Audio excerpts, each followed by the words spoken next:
Bonjour à tous, Hanouka Samer, très bon Hanouka.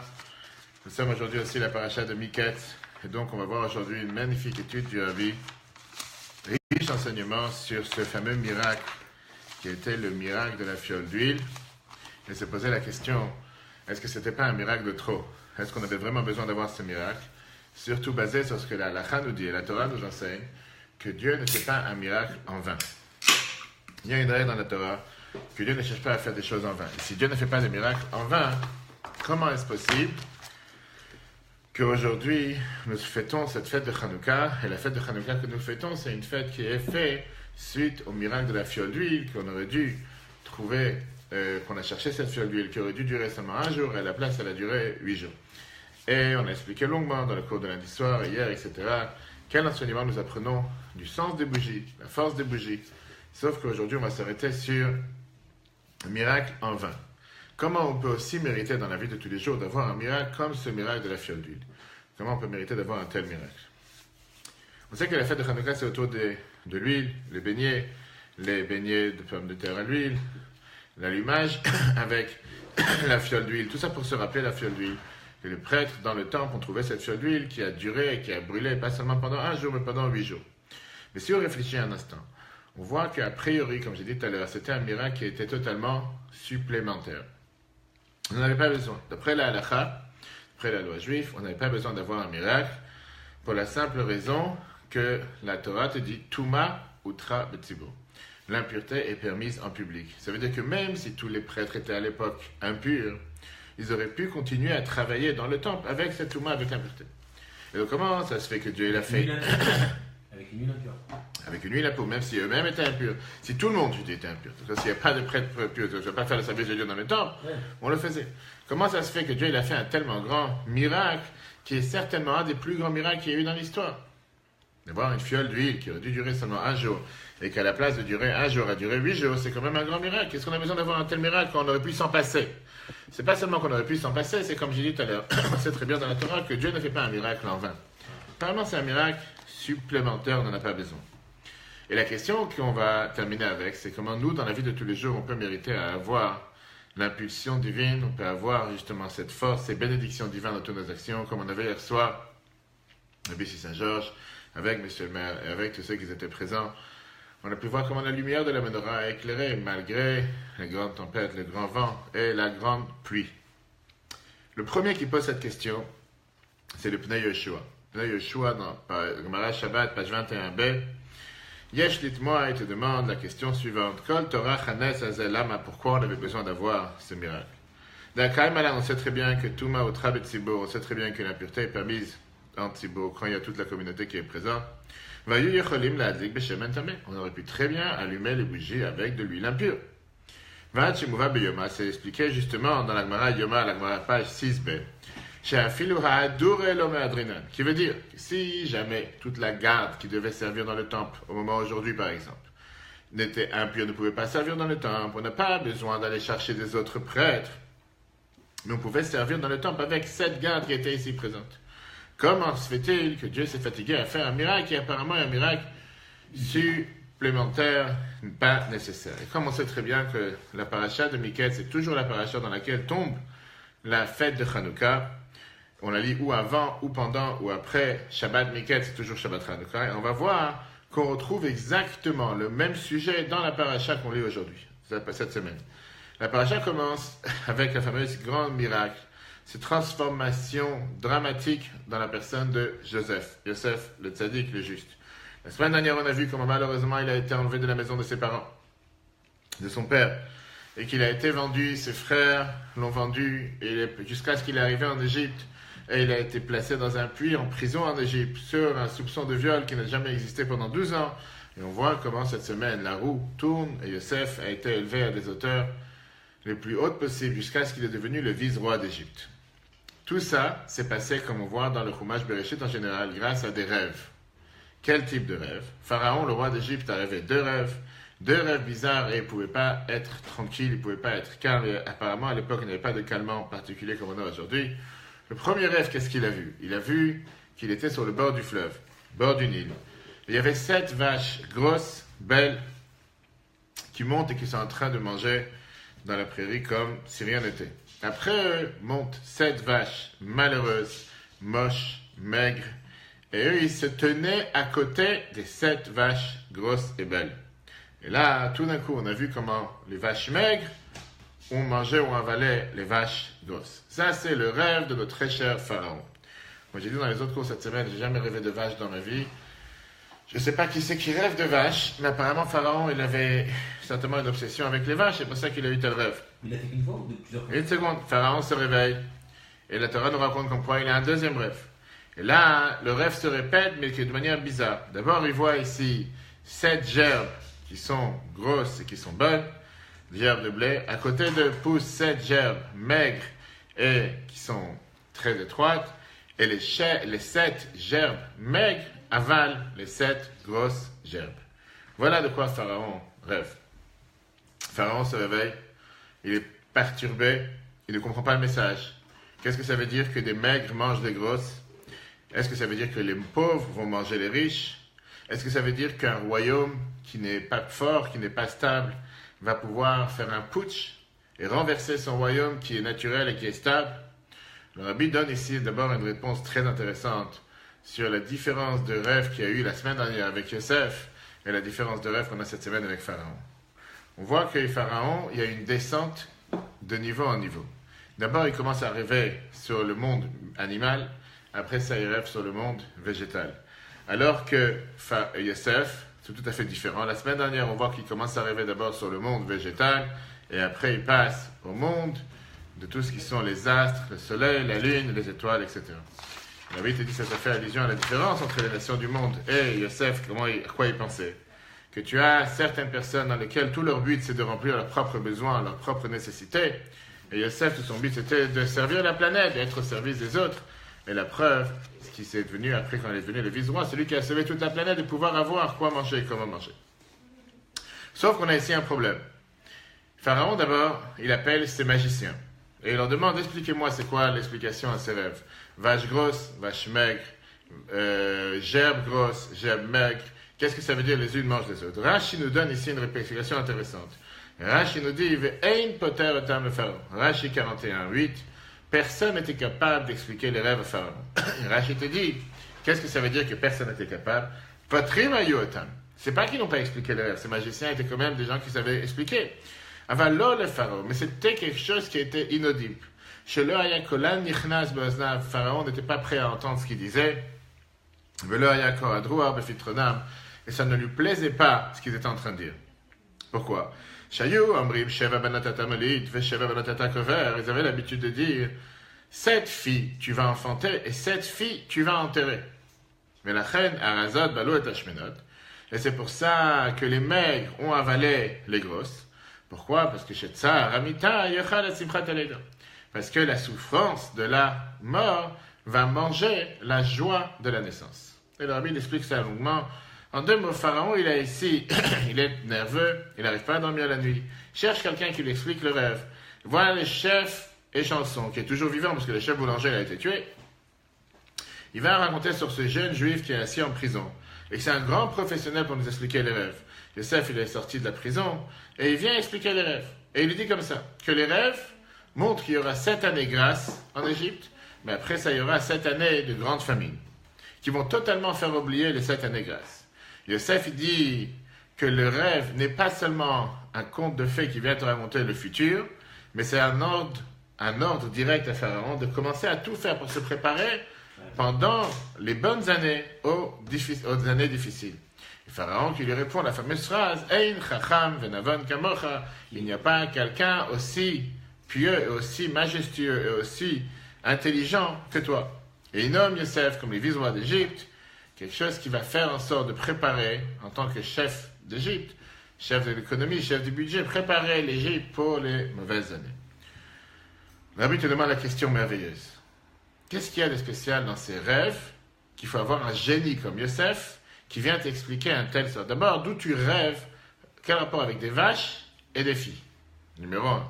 Quel rapport? Parce que tu as vu des vaches grosses et des vaches maigres.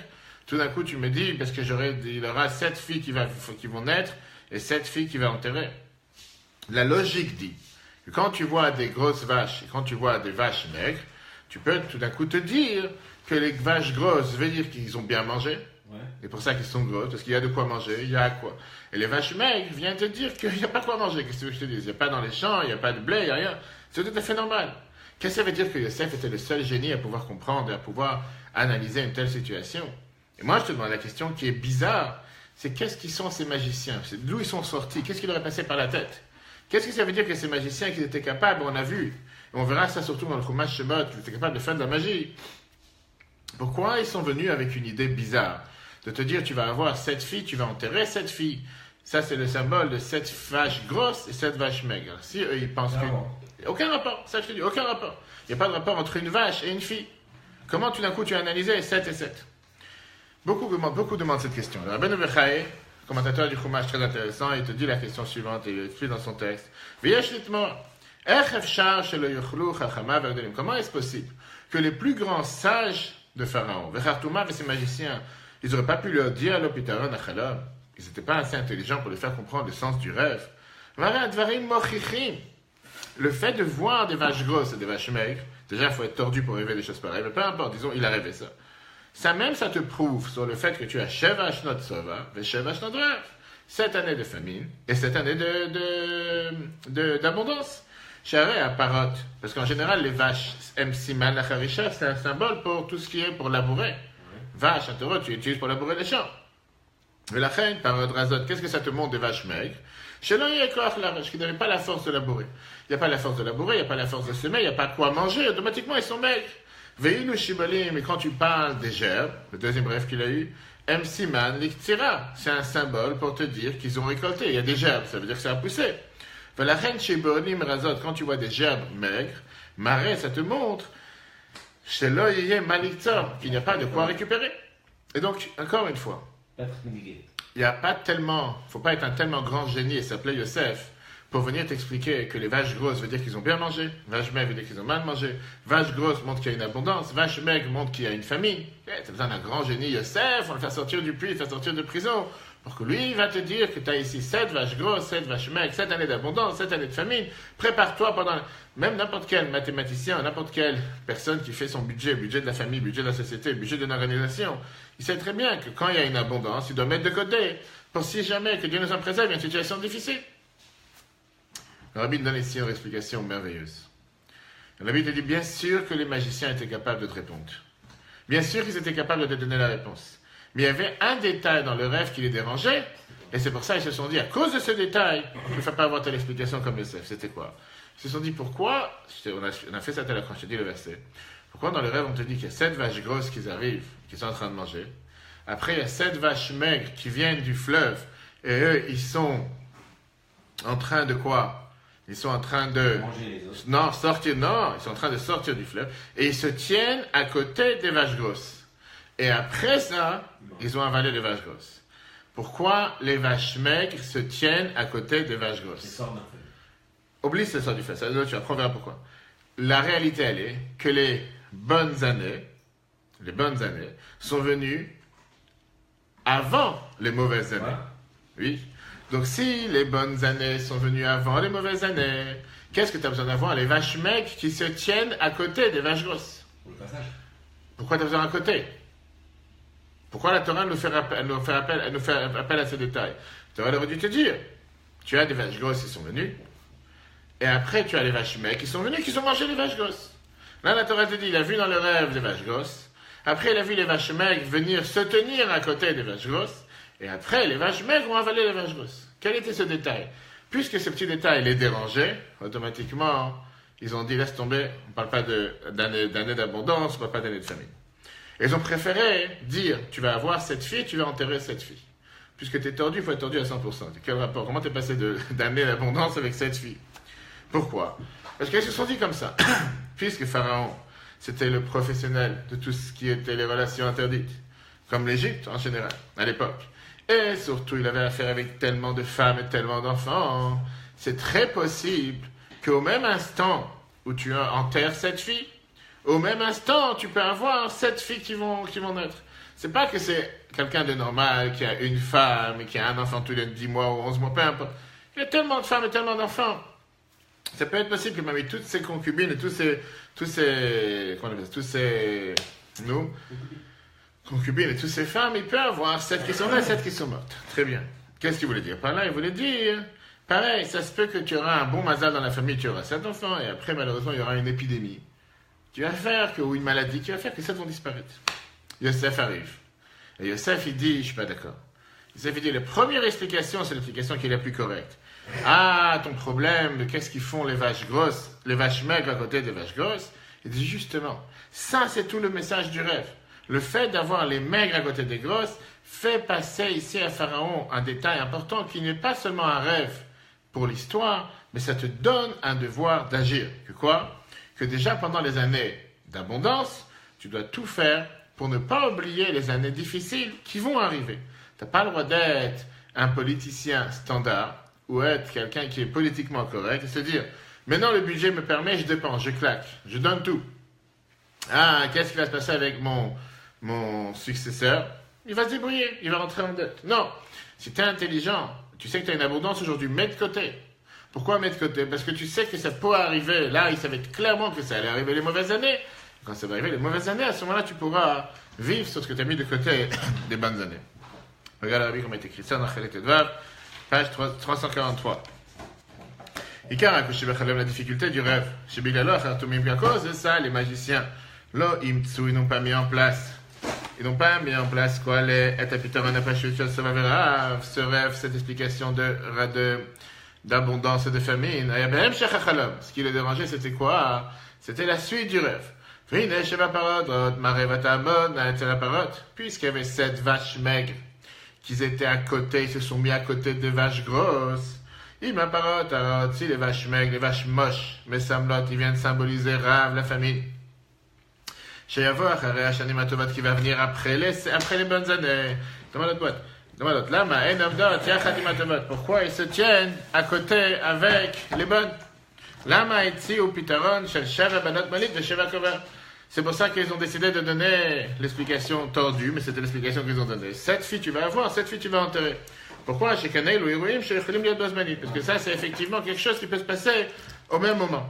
Bismani même, à l'époque, ou Bifrat et Tselmeler, particulièrement vers un roi. Vekavachomer et Tselmeler, chez Lavat Haaret, c'est particulièrement le roi de la nudité de la terre. Shayush Tufezima, qu'ils étaient avec des relations adultères et interdites et abominables tout au long de la journée. Bevada et Yulokamanashim, c'est sûr qu'il avait plusieurs femmes. De Kamapilachim, plusieurs concubines. Ou même là, c'est tout à fait logique chez Bautozman qu'au même instant, Gam Yilol du Banot peuvent naître des enfants, Gam Yamutu Acherot et des autres peuvent mourir. Kanba Pitaron chez Yosef Shetan. Et là vient maintenant l'explication que Yosef a donnée. Jamidat Aparot Zou le Tadzo, que mettre les vaches une à côté de l'autre, mais ça mêlette, ça vient symboliser qu'il Gvar Be'et Shnot Asov. Quand il fait déjà les années de famille, d'abondance, il faut se rappeler et programmer de manière concrète comment survivre les années de famine. Il a réagi comme un entrepreneur. Exactement. Et c'était le meilleur entrepreneur d'Égypte qui s'est passé juste après. Cette histoire vient nous rajouter, on l'a dit tout à l'heure, Biket, c'est toujours pendant Hanouka. Et tous les commentateurs de la Torah te disent que c'est pas par hasard que cette symbole de rêve qui te parle que les faibles ont avalé les plus forts, ça allusionne bien sûr l'histoire de Hanouka. L'histoire de Hanouka, quand tu as une poignée de guerriers, qui étaient de quelques milliers de personnes, ont réussi à chasser de la terre d'Israël à l'époque la puissante armée qui était la puissante armée grecque, qui était énormément puissante. Revenons dans les faits. L'histoire de Hanouka s'est passée il y a environ 2200 ans, au moment du deuxième temple. La terre d'Israël était à l'époque déjà assiégée, déjà entourée, depuis 300 ans, depuis la destruction du premier temple, par des envahisseurs étrangers. Pas comme on nous dit aujourd'hui que c'est nous qui nous sommes les envahisseurs. À l'époque, il y avait les Babyloniens, après il y avait les Perses, après il y avait les Grecs. Leur capitale était en Syrie, mais tous les envahisseurs jusqu'à l'époque, personne n'a osé toucher aux libres possibilités de pouvoir pratiquer sa religion. Arrive le régime de Salouki de Syrie, qui était le roi Antiochos IV. Lui, il a décidé de mettre en place son royaume et il a décidé de faire régner une seule culture dans toutes les terres de son royaume. Et lui, il croyait qu'il fallait d'abord absolument avoir la même culture c'est la seule manière que personne va s'opposer à lui, personne ne va faire un putsch. Ça rappelle un peu ce qu'on a dans la Turquie aujourd'hui. Et donc, la demande était Ityavnut, que ça veut dire se convertir au grec, se grétiser, si on peut dire comme ça. La culture grecque, c'était quoi? La culture grecque, elle était là pour sanctifier la nature, la qualité de l'homme. C'est pour ça qu'ils ont fait ces grands olympiques, ces grands olympiades qui existaient partout. C'est la source, c'est bien de la ville Olympia qui existe en grec. Que là-bas, on montrait surtout la qualité suprême du corps de l'homme, ses possibilités physiques merveilleuses. Et de l'autre côté, rigoler de toute croyance spirituelle qui est au-dessus de la nature. Antiochos a commencé avec un effort à deux tranchants. Il a d'abord fait en sorte de d'ériger à Jérusalem, au centre de Jérusalem, en face du mont du Temple, un gymnase merveilleux, où là-bas, les jeunes s'entraînaient à moitié nus, comme la culture grecque. Et il a fait énormément de décrets contre la loi et la Torah du peuple juif. Il a demandé d'arrêter tous les symboles juifs centrales, comme la circoncision, comme Shabbat, comme le Kiddush de bénédiction du mois. Il a même réussi à s'installer sur le service qu'il y avait dans le temple. Quand le frère de Yochanan, Kohen Gadol, le grand prêtre, lui-même, il s'est converti en grec et il s'est appelé Yazon à la place de Yeshua et il s'est nommé le grand prêtre. Les Grecs ont presque totalement réussi dans ce qu'ils voulaient faire, à part un seul endroit en Israël. C'était dans les montagnes de Modin, une ville aujourd'hui qui existe toujours à l'emplacement original, à quelques dizaines de minutes d'Israël. Là-bas s'est caché un petit groupe à la tête de Matityahu, le Mattathias, le prêtre de la famille de Hashmonaïm d'Asmonéa, que lui, il a continué à faire la Torah et les mitzvot. Quand les Grecs ont commencé à déborder le vase, ils ont décidé, les Hashmonéens, de sortir en guerre contre cette merveilleuse armée. Sous le règne de Yehuda, le fils de Matityahu, ils ont commencé avec une guerre de guérilla, une guerre non officielle, contre les Grecs. Ils sortaient nuit après nuit des montagnes de Yehuda et ils frappaient les Grecs. Un des grands combats qui a été raconté à l'époque, c'était le combat de Amaus, le combat de Latroun, dans lequel les Asmonéens ont tué en une nuit des dizaines de milliers de soldats grecs. Comment ils faisaient? Ils avaient l'habitude d'allumer une torche sur le haut de la montagne. Les Grecs les dévoilaient. Alors les Grecs, ils envoyaient là-bas un bataillon de 5000 soldats. Et le reste, ils se dormir dans les camps en bas. En attendant, les Asmonéens descendaient dans le camp des Grecs en bas. Ils massacraient des milliers et ils ont mis le camp en feu. Après ça, quand ce groupe qui était parti en haut redescendait en bas, ils voyaient que le camp il était mis en feu. Ils se dispersaient, ils s'enfuyaient comme ça. Petit à petit, ils gagnaient bataille par bataille. De manière miraculeuse, après quelques années, 4 ans de guerre difficile, les Hashmonaïm, les Asmonéens ont réussi à gagner la guerre. Et cette armée puissante, qui était l'armée grecque, a réussi, s'est enfuie. Les Hashmonaïm, les Asmonéens sont rentrés dans le temple. Là-bas, ils voient la dévastation. Ils ont réussi à purifier le temple. Le 25 Kislev, qui était hier, ils ont réussi à remettre en place le service de Dieu dans le temple après une longue période dans laquelle tout était arrêté. Et là, il y a eu le deuxième miracle de Hanouka. Quand ils ont voulu allumer le fameux candélabre en or, ils ont eu un problème. Il n'y avait pas d'or pur, il n'y avait pas de l'huile pure pour pouvoir allumer. Ils ont cherché partout dans les coins et les recoins du temple, et là-bas, ils ont trouvé cette fameuse fiole d'huile qui aurait dû durer au départ seulement une nuit, à la place, ça durait 8 nuits. Apprenons le morceau, comment il est décrit dans la Gemara Shabbat, page 21b. Maï Hanouka, c'est quoi Hanouka?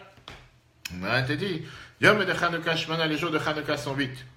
Chez l'homme Aspedim, dans lequel on ne fait pas d'éloge, Velo Metanim, on ne gêne pas. Pourquoi? Il y avait quand les Grecs sont rentrés dans le sein, Timou, quand l'Ashmanim chez Bechal, ils ont rendu impurs tous les huiles qu'il y avait dans les seins. Quand le royaume d'Asmonéa a grandi et ils ont réussi à le combattre, Patkou, Velomatsu, ils ont cherché, ils n'ont pas trouvé elle, à part seulement une seule fiole d'huile. Shayam, on a Gadol qui était placé avec le tampon du grand prêtre. Le Ayabol, ne pouvait pas allumer avec cette fiole seulement une seule journée. Nas, c'est bon, il y a eu un miracle qui a été fait, on a réussi à allumer pendant 8 jours. L'année d'après Kvaoum, on a fixé ça comme un jour de fête. Vasaoum, Yamim, Tovim, on a fixé ça comme des jours de fête pour remercier Dieu avec le Hallel et le remerciement pour les miracles que Dieu nous a fait. On a déjà expliqué dans le cours lundi soir, mais répéter rapidement, c'était quoi le calcul d'avoir attendu 8 jours, ou parce qu'il fallait 8 jours, 4 jours aller, 4 jours retour pour aller dans le fameux village de Tekoa, qui est dans le Galilée, pour pouvoir faire de là-bas, amener de là-bas de la nouvelle huile, 4 et 4 égale 8, ou bien que ceux qui ont préparé l'huile, ils étaient déjà impurs, il fallait attendre 7 jours pour se purifier, et après ça, en un jour, ils ont fait l'huile. Revenons à la question principale qu'on a demandée tout à l'heure. Puisque ce miracle, c'était un miracle qui était totalement supplémentaire, puisqu'on sait très bien qu'on aurait pu allumer avec de l'huile qui n'était pas forcément pure, pourquoi on avait besoin d'avoir tel miracle, que Dieu fasse en sorte qu'il trouve cette huile, ce fiole d'huile qui était fermé avec le tampon du grand prêtre.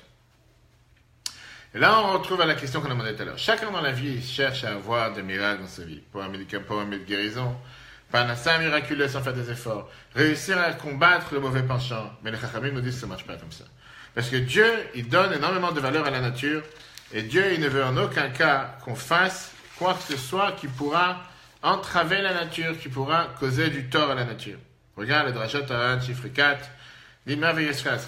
Trafet, Dieu, il désire le Kayem, Minagosh Shelolam, de maintenir la conduite de comment le monde se comporte. Bechol Madevcha, avec tout ce qu'il peut. Va Teva Yakar Be'enav. La nature est chère aux yeux de Dieu. Lo Yeshaneu, Dieu n'est pas prêt de changer la nature. Et là, le Tzorech Echechi, seulement quand il y a un besoin, qu'on ne peut pas faire différemment. Mais si on peut agir différemment, Dieu ne veut pas changer les lois de la nature. Très bien. Le Ran, il t'amène une fameuse histoire qui s'est passée avec Elisha. Elisha, le prophète, et la femme de Ovadia, le prophète, dans Mlachim, chapitre 4, Mlachim 2, que son mari est décédé, il lui a laissé énormément de dettes, et il voulait prendre ses serviteurs comme esclaves. Et Elisha lui a demandé, qu'est-ce que tu as dans la maison? Elle a dit, j'ai une cruche avec un peu d'huile. Il a dit, va chercher toutes les cruches vides que tu as dans la maison. Mets un peu d'huile dans ces cruches. Et le miracle s'est passé que l'huile se versait, cette peu d'huile qu'elle avait, se versait, se terminait jamais. Et grâce à ça, elle a pu remplir toutes les cruches qu'elle avait dans la maison. Et elle a pu éventuellement les vendre. Le Ran te demande la question, je ne comprends pas. Si, de toute façon, il a fait un miracle miraculeux, qu'est-ce qu'on avait besoin de prendre de l'huile d'une petite cruche naturelle pour les remplir les autres?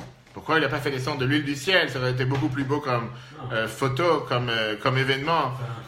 Alors justement, puisque la Torah, elle veut elle a besoin d'un miracle. Dieu, il veut essayer d'habiller le miracle dans les voies naturelles le plus possible. Avec le Rabbi, on a vu ça des centaines, si ce n'est pas des milliers de fois. Des gens qui venaient voir le Rabbi pour des questions pour le travail, pour des questions dans la santé. Le Rabbi les envoyait chez un docteur qui s'appelait Dr Zalikson, qui est un docteur de quartier, un petit docteur, médecin général, qui habitait à Granite, qui était connu le docteur du Rabbi, il était un des docteurs. Mais quand tu le voyais, c'était comme un chassid, quelqu'un qui avait rien de docteur. À la rigueur, il avait peut-être aucun médicament, il est sorti de Russie, rien de spécial. Et le Rabbi il envoyait les gens chez lui. Et ils allaient le voir, ils regardaient la plaie, ils faisaient savoir qu'est-ce que tu ressens. Je vais t'écrire un Doliprane, c'est pas un Tylenol, un aspirine, alors que ça se peut que c'était un problème grave. La personne revenait voir le Rabbi. Et il disait, je suis parti chez tel docteur, voilà ce qu'il m'a dit. Et là, le Rabbi bénissait la personne, il disait quoi faire, comment faire, et tout se passait. Et beaucoup de gens se sont posé la question. Qu'est-ce que c'était soi-disant une manière déguisée d'habiller le miracle dans une voie naturelle. Si de toute façon le Rabbi faisait un miracle pour cette personne, qu'est-ce que tu avais besoin de m'envoyer chez un docteur qui ne connaissait pas forcément grand-chose? Mais le Rabbi décidait qu'il fallait que ça soit et que ça passe par les voies de la nature. Pas que ça passe par les voies de la nature. Et comme ça, beaucoup d'histoires. Là, on a eu deux miracles. On a eu d'abord le miracle qui a été fait en vain. On n'avait pas besoin d'avoir cette fiole d'huile pure. Et deuxièmement, un miracle qui a duré pendant 8 jours. On va voir ici deux réponses magnifiques, avec deux enseignements dans la vie de chacun d'entre nous. Une réponse simple et une réponse qui est ce qu'on appelle chassidique, profonde pour la vie de chacun. Regardons d'abord le texte, comment c'est écrit dans Gilion et Hacha, sur l'Agmara, des commentateurs de l'Agmara, Shabbat 21b. Nire, ça a l'air, Kivan, Shayas, Hanoukat Habayit, puisqu'à l'époque on a inauguré le temple, que des mouchars, comme c'est prouvé, Mimashikorim et Korban Atanissim Bechanouka, on sait très bien qu'aujourd'hui nous lisons la Torah tous les jours. Nous avons l'habitude de lire les sacrifices que le chef de tribu amenait dans le temple. Et ça, c'était le début et la tête de tout ce qui allait venir après. Puisqu'on vient d'inaugurer le temple. C'est très simple. Tu rentres dans une maison, tu as vu que tout est parfait. Tu viens d'entrer dans ta maison, tu viens de faire les travaux. Tu ne peux pas supporter qu'il y ait vraiment une tâche, là il y a un trou, là il y a quelque chose. 5 ans plus tard, tu n'as plus attention. Là la prise elle n'est pas inversement, elle ne marche pas comme il faut. Là la lampe elle ne marche plus. C'est pas à la fin du mois. Quand tu viens de rentrer, tu veux que tout soit au top. C'est la même chose. On vient d'inaugurer le temple. Tu ne peux pas commencer avec des dérogations. Tu viens d'arriver en vacances. Tu ne peux pas commencer à avoir des cassettes et des ennuis. Tu vas avoir les choses convenablement, comme il faut. Après, le moment avance, à ce moment-là, tu vas commencer à dire, bon, c'est pas grave s'il n'y a pas telle ou telle chose. Pareil, on vient d'inaugurer le temple. On ne peut pas se suffire avec quelque chose qui est a posteriori. C'est-à-dire, puisque si j'ai envie, je peux éventuellement utiliser de l'huile qui est impure, autant le faire. Non, je préfère que les choses soient au top. C'est un message profond que Dieu fait passer à chacun d'entre nous. Tu commences quelque chose, commence du pied droit. Va pas commencer à chercher des permissions, des dérogations à la règle, des manières de te dire « et si je peux pas ?» Tu commences. Tu commences ta vie de couple, tu commences la vie bar mitzvah, mettre tefillin, tu commences à faire la prière. Commence du pied droit. Tu commences la journée, commence avec une volonté de vouloir faire les choses comme il faut. Après, dans la journée, il se passe certaines choses, c'est différent. Mais commence pas depuis le départ avec un pied tordu. Pourquoi? Parce que la Torah, elle considère que quand on commence quoi que ce soit, c'est pas juste un début. C'est une source pour tout ce qui vient après. Le début de quelque chose, c'est la graine qui inclut à l'intérieur tout ce qui va venir après. Et donc, ça doit être parfait. En anglais, il y a une fameuse phrase qui dit que a good beginning is a good ending. Quand tu as un bon début, tu as une bonne fin. Quand tu commences tordu, tu n'es pas sûr de pouvoir après redresser la barre. Commence droit, commence les choses correctes, et après... D'ailleurs, c'est une des raisons pourquoi dans le calendrier juif, chaque début n'est pas appelé début, il est appelé la tête. Rosh Hashanah, Rosh Chodesh, pourquoi la tête de l'année? Pourquoi la tête du mois? Quel rapport avec la tête? Pourquoi pas le premier jour de l'année? Parce que la Torah te dit que le début, c'est un sens important. Comme la Torah donne l'importance à la premier-né, le rachat du premier-né, etc. Les premiers fruits qu'on a amenés, qu'on a les bikurim, les prémices. Parce que le début est un début pour tout le reste. Maintenant, le Rabbi ramène ça plusieurs fois dans beaucoup de discours. Et le Rabbi dit que c'est la raison pour laquelle le sacrifice dans le temple tous les jours commençait avec le Korban Tamid. C'était quoi le Korban Tamid? Le sacrifice quotidien. Et c'est la raison pour laquelle nous avons l'habitude aujourd'hui de prier Shacharit et Mincha en fonction de ces deux sacrifices qui étaient amenés dans le temple. Le sacrifice quotidien du matin et le sacrifice quotidien de l'après-midi. Là, le Rabbi te dit, puisque ces sacrifices étaient amenés seulement le matin et dans l'après-midi, pourquoi ils n'ont pas été amenés quotidiennement? Tamid, c'est aussi la traduction éternelle. Alors on aurait dû leur dire que c'était le sacrifice fixe, le sacrifice continuel. Pourquoi on dit le sacrifice quotidien comme si c'est quelque chose de fixe? Le Rabbi t'explique, parce que le premier Adam des choses qu'on fait dans la journée, c'est ce qui te donne la force de pouvoir tenir. Ça a un impact sur la journée qui viendra plus tard. Et on te dit, quand tu vas dormir comme un juif, quand tu vas dormir comme quelqu'un avec des pensées positives, tu te lèveras demain matin avec des pensées positives. Tu vas dormir comme un animal, tu vas te lever demain matin comme un animal. Tu te lèves le matin comme un animal, tu auras une journée comme un animal. J'ai rien contre les animaux qui nous regardent, s'il y en a qui nous regardent. Mais la Torah te dit, quand tu te lèves avec des pieds positifs, avec une pensée positive, avec une parole positive, tu finiras par avoir une journée positive. Tu te lèves avec des choses négatives, tu te lèves en colère, tu te lèves, tu n'es pas content, je ne sais pas pour quelle et quelle raison, tu finiras par avoir les choses de manière négative. Ok. Ça, c'est, comme on a dit tout à l'heure, la première raison.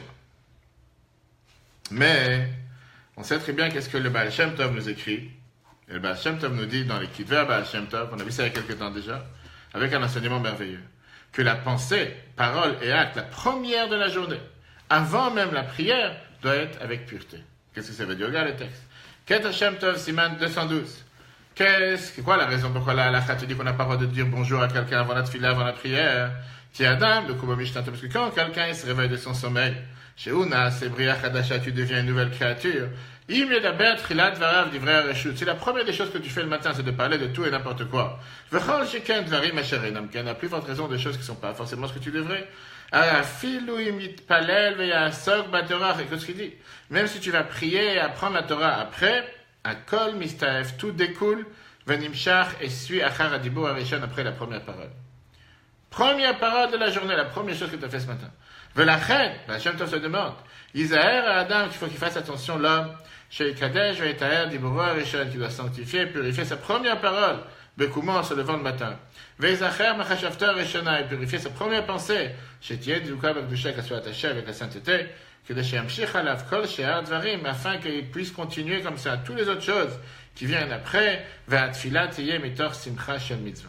Et la prière sera avec une joie de mitzvah. Base numéro 1. Comment tu commences? C'est comme ça que ça suit. Tu commences bien, ça continuera bien. Tu commences mal, ça continuera mal. Et donc, revenons à la réponse principale par rapport à la question qu'on a demandé.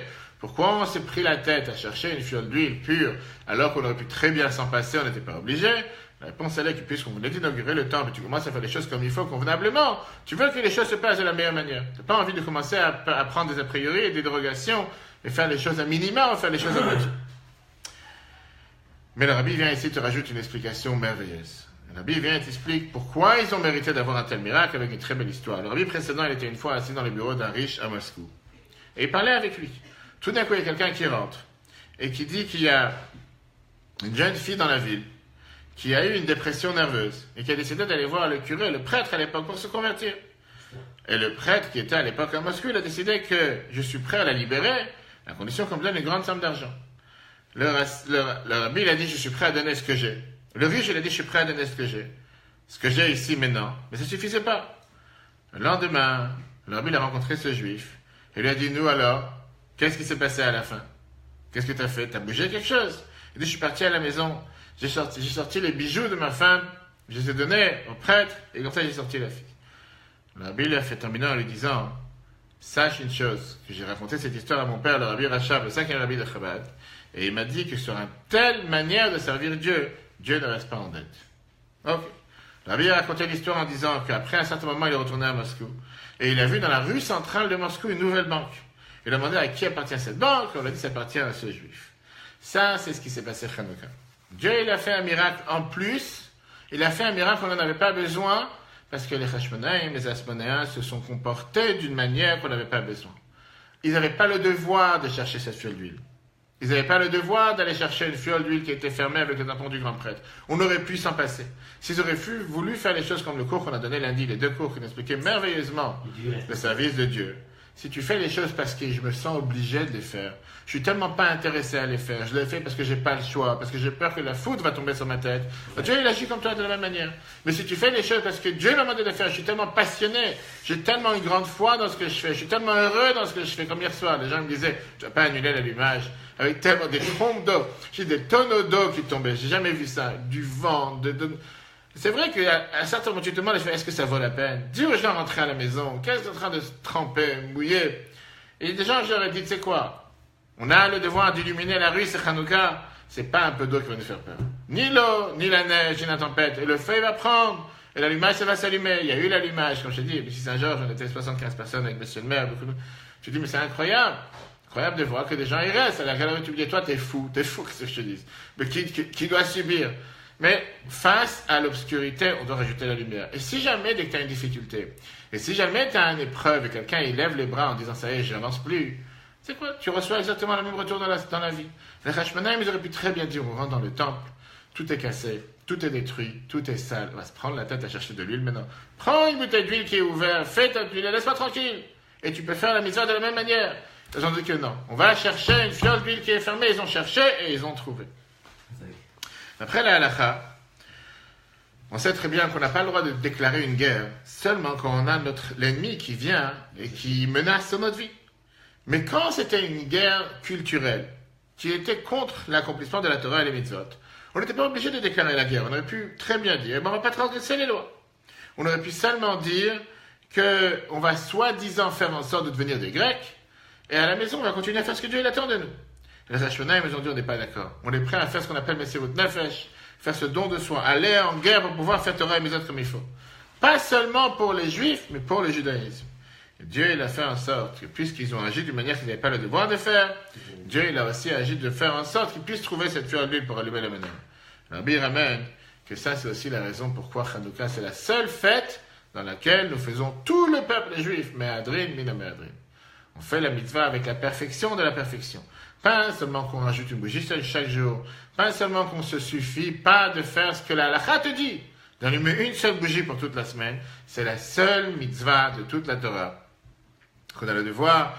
Tout le peuple juif, on a accompli en faisant une nouvelle bougie chaque jour, en allumant et en rajoutant dans la lumière tous les jours. Quelle est la raison? Donc, cette fête vient nous montrer comment on doit toujours faire plus que qu'est-ce qu'on est obligé. On ne doit pas se suffire à faire seulement le minimum syndical. On doit faire beaucoup plus. Et quand on fait plus que qu'est-ce qu'on doit, à ce moment-là, Dieu, il agit avec nous et il nous fait un miracle plus que qu'est-ce qu'il doit. De la même manière que nous, on allume la menorah de la manière de plus que ce qu'on doit. Regarde les textes, comme on a bien écrit ça en 1952. Yesh, pas comme il faut réfléchir, mais Israël, si le peuple juif, il aurait dû faire la guerre. Contre les Grecs. On sait très bien qu'à l'époque, l'obligation, elle était, il y a un règle avant. Tu peux te faire tuer sans transgresser. Et qu'est-ce que ça veut dire ça? L'imsor nafsho v'lo la'avor. Ça veut dire de faire mesirut nefesh, une don de soi, de ne pas transgresser la verrote. Il n'y a aucun devoir de sortir en guerre de contre ce mauvais royaume pour annuler les décrets. C'était pas une obligation. Tu aurais pu dire à l'apparence, je me comporte comme un grec dans la rue. Et à la maison, je fais la Torah et les mitzvot. Puisqu'on parle ici de la sainteté, de la pureté du peuple juif. Chez Pashtu, il y a dans l'hymne Israël qui ont donné leurs mains, qu'ils ont touché les filles juives. Vegas Rochetiba et qu'ils avaient ordonné que toute fille qui voulait se marier fallait d'abord qu'elle ait des rapports avec le roi. Il y a tous les Milchamam sur Nefesh, ils ont décidé de faire cette guerre avec un tel Messirut Nefesh, un tel don de soi, chez les Malamitambadat, beaucoup plus que la logique, la Haftiar du Chat Israël, pour pouvoir sécuriser la pureté et la sainteté du peuple juif. Puisque Dieu se comporte avec nous mesure pour mesure. De la même manière que le travail du peuple juif au service de Dieu à l'époque était plus haut que la logique. Ou même le salaire qui leur a été donné de Dieu. Aya, le Malamita était plus haut que la logique. Shilem laem Akadosh Baruch Hu, Dieu leur a payé. Benes avec ses miracles de Metziat à part chez Shemen Tahor, de trouver cette fiole d'huile pure. Vadlakator, le Meshach Shmona Yamim, et qu'elle brûle pendant 8 jours. Chez Ounes, chez le Malamishorat Adin, c'est un miracle plus haut que la règle de l'art, ce qu'on devrait faire. Qui va de Pidin, parce que d'après la loi, Yom Utarim, la Ligue de Shemen Tahor, on aurait pu très bien allumer avec de l'huile impure. Avec ça, cher ami, viens de voir une leçon merveilleuse que la vie nous enseigne. Si tu veux, en un mot, ça c'est ce que symbolise Hanouka. Ne fais pas seulement minimum syndical, fais pas seulement ce que tu dois faire, fais pas juste le minimum du minimum, fais ce qu'il faut faire, fais-le avec passion, fais-le avec énergie, fais-le avec enthousiasme, ne t'émotionne pas des épreuves, agis en avançant tous les jours et t'es garanti que Dieu élargira envers toi de la même manière.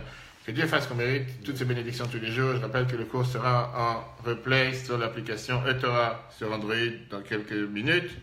Et si Dieu prochainement se rappelle, ce soir, le grand allumage face au château de Fontainebleau avec comme invité de Napoléon Bonaparte à 19h30 face à son bureau, 43 boulevard Magenta, l'entrée principale du château.